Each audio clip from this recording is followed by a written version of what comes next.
A chemical compound must be volatile, easily turned into vapour, to be perceived as an aroma. Think of common things like petrol or perfume. These contain volatile components and have particular odours too.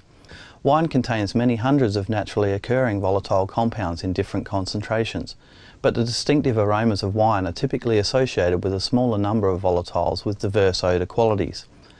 This involves the concept of odour detection threshold, where certain compounds are more potent, can be smelled easier, than others, so much smaller concentrations are needed to have an effect on aroma. A range of wine aroma compounds can be traced back to volatile components and precursors present in the grapes, varietal or primary aromas, whereas others are produced by yeast, secondary aromas, and yet more come from wine maturation or storage in oak, tertiary aromas. We'll take a look at some aspects of varietal and yeast-derived aroma compounds in this section, whereas oak and maturation are covered later. Characteristic aroma compounds can be related to specific grape varieties, such as methoxypyrazines in Cabernet Sauvignon or Sauvignon Blanc, monoterpenoids in Muscat, and polyfunctional thiols in Sauvignon Blanc. Character impact compounds, as they are known, can have a dominant effect on wine aroma, thereby typifying the grape variety because of a small number of potent compounds. Most often though, the occurrence of certain combinations and concentrations of a range of aroma compounds provides the varietal aroma of a wine. Varietal aroma compounds can be classified into four categories. These are monoterpenoids, providing citrus, floral, coconut aromas, C13 norisoprenoids, floral, honey, apple aromas, methoxypyrazines, green capsicum, earthy aromas, and varietal thiols, passion fruit, box hedge, and citrus aromas. Apart from methoxypyrazines, which are not altered during fermentation, most other grape-derived aroma compounds are not present in their aroma-active forms in the grapeberry. They are bound to sugars or other molecules, which makes them non-volatile. It's the action of yeast and grape enzymes and the acidity of wine that releases these precursors during grape processing and fermentation to provide the volatile compounds in wine. Aspects of winemaking, such as the extent of skin contact and choice of yeast strain, help extract and release the precursors to provide more aroma potential to the wine. Yeast activity doesn't only release varietal aroma compounds and produce ethanol. A huge range of other volatiles are formed as a result of yeast metabolism during fermentation. This includes higher alcohols, esters, acids, aldehydes, lactones and sulfur compounds. Quite a number of winemaking variables have a large effect on the formation of such compounds, and winemakers have the ability to influence their formation.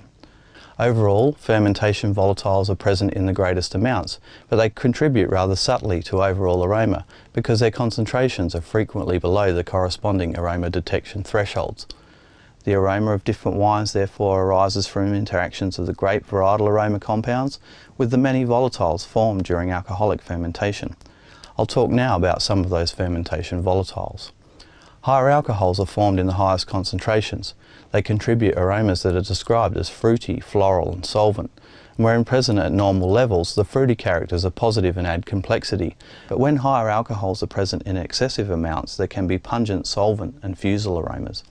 Volatile fatty acids impart aromas with descriptors such as vinegar, pungent, cheese, sweat, butter and fat. Acetic acid, with its pungent vinegar aroma and sour taste, is the main volatile acid. It results from yeast and bacteria metabolism.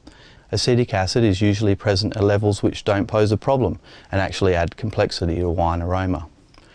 Esters are formed by yeast from alcohols and fatty acids. Esters are especially important to the fruity aromas of wine, particularly young wines.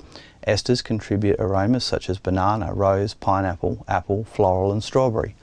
The aroma of ethyl acetate, the most abundant ester, can be described as nail polish, solvent and fruity, and in some ways acts like acetic acid, so at the right concentration it has a positive impact on wine aroma. Yeast strains have a strong influence over the initial ester composition of a wine, and interactions of esters can also have effects on wine aroma. For example, small changes in the ethyl ester profile of red wines can affect red and black berry aromas. Sulfur compounds are produced during fermentation, but generally have negative sensory impacts in wine. This includes thiols, such as methanethiol, sulfides, for example, hydrogen sulfide, disulfides, and heterocycles.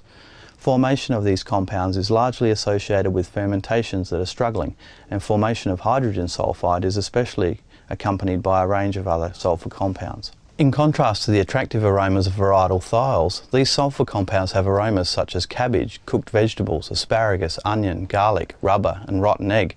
Dimethyl sulfide is interesting because it can enhance fruity notes at low concentrations, but smells of cooked vegetables when present in high amounts. The primary and secondary aromas I've just presented are most often desirable in wine, although it has a lot to do with balance.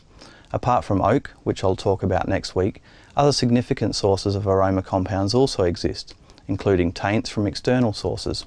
Cork taint is a well-known example, and off flavours which result from processes occurring within the wine, and aroma compounds whose origins are still unknown. Managing these negative aromas is extremely important to winemakers, and some of this will be discussed in later videos.